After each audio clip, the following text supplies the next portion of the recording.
Perkenalkan, nama saya Lucia Desyanti Purnama. Saya dari 11 MIPA 1. Di pembelajaran biologi kali ini, saya mau mempresentasikan jaringan hewan. Jaringan hewan yang saya ambil salah satunya adalah jaringan epitel. Tapi sebelum itu, kita harus mengetahui, apa sih itu jaringan epitel? Jaringan epitel adalah jaringan yang membatasi tubuh dan lingkungannya, baik di luar maupun di dalam.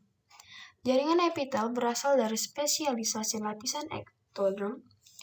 Jaringan epitel yang melapisi luar tubuh disebut epidermis, yang membatasi rongga dalam disebut endodermis, sedangkan yang membatasi rongga disebut mesoderm.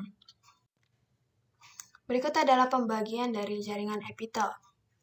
Jaringan epitel dibagi menjadi dua, yaitu epitel sederhana atau selapis, yang kedua ada epitel berlapis.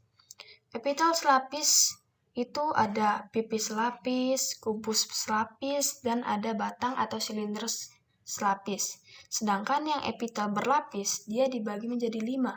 Ada pipi berlapis, kubus berlapis, batang berlapis, transisional, dan ada silindris berlapis semu.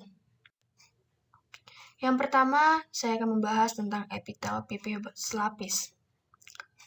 Epitel pipi selapis adalah jaringan yang tersusun atas sel-sel yang bentuknya pipih dan hanya satu lapis. Epitel pipi selapis terletak pada pembuluh darah, pembuluh limfa, dan alveolus atau paru-paru. Epitel pipi selapis berfungsi sebagai proteksi dan difusi zat. Berikut adalah gambar dari epitel pipi selapis. Yang kedua ada epitel kubus lapis. Epitel kubus lapis adalah jaringan yang tersusun atas lapis sel yang berbentuk kubus. Epitel kubus lapis terletak pada kelenjar tiroid, permukaan dalam lensa, dan ovarium. Epitel kubus lapis berfungsi sebagai sekresi dan absorpsi. Di situ sudah ditunjukkan gambar dari epitel kubus lapis. Terbukti bahwa di gambar tersebut berbentuk kubus dan hanya selapis. Yang ketiga, ada epitel silindris lapis. Epitel silindris lapis adalah jaringan yang tersusun atas lapis sel yang berbentuk silinder.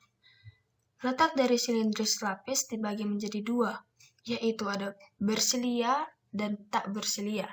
Dalam bersilia terletak pada oviduk, rongga hidung, dan bronkus, sedangkan tak bersilia terletak pada kandung empedu.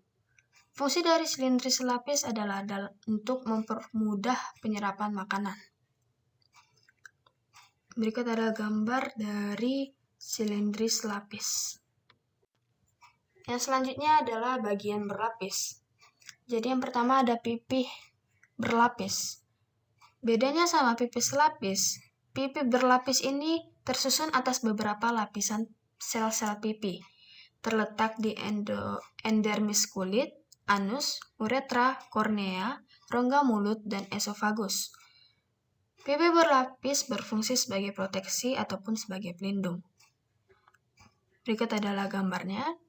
Kemudian yang kedua ada kubus berlapis. Sama seperti tadi bedanya pipi berlapis dan pipi selapis. Bedanya kubus berlapis dan selapis adalah kubus berlapis memiliki lapisan sel-sel kubus dan terletak pada saluran kelenjar minyak dan kelenjar keringat. Berfungsi sebagai sekresi dan juga berperan dalam pelindung dari perlindungan. Berikut adalah gambarnya. Yang ketiga dari berlapis ada epitel silindris berlapis. Epitel silindris berlapis adalah jaringan yang tersusun atas beberapa lapisan sel berbentuk silinder. Letak dari silindris berlapis dibagi menjadi 2, yaitu yang pertama bersilia, terletak pada laring bagian atas dan esofagus fetus. Yang kedua ada tak bersilia, terletak pada membran mukosa anus. Fungsi dari silindris berlapis adalah sebagai sekresi dan penggerakan. Berikut ditunjukkan gambar dari epitel silindris berlapis. Selanjutnya ada epitel silindris berlapis semu. Epitel silindris berlapis semu adalah jaringan yang tersusun atas sel-sel yang memiliki inti sel tidak sejajar sehingga seolah-olah epitel tersebut terdiri atas banyak lapisan. Letak dari silinder berlapis semu juga dibagi menjadi dua, yaitu yang pertama ada bersilia, yaitu pada tuba Eustachius, yang kedua letak bersilia, yang terletak pada uretra laki-laki. Fungsi dari silindris berlapis semu sebagai sekresi, proteksi, dan gerakan melalui permukaan. Berikut adalah gambar dari epitel silindris berlapis semu, atau bisa dibilang epitel kolumnar pseudostratifikasi. Selanjutnya ada epitel peralihan. Epitel peralihan ini juga disebut sebagai transitional epithelium. Epitel peralihan adalah jaringan yang terdiri atas berlapis-lapis sel, akan tetapi sel-sel penyusun jaringan ini selalu berubah bentuk. Epitel peralihan terletak pada uretra, ureter, dan pada ginjal. Fungsi dari epitel peralihan adalah untuk meregangkan dan atau sebagai peregangan. Berikut ada gambarnya yang membuktikan bahwa dia dapat berubah-ubah bentuk. Sekian dari presentasi saya. Jika terjadi kesalahan berbicara, saya minta maaf. Saya Lucia Desyanti Purnama mohon pamit dan terima kasih.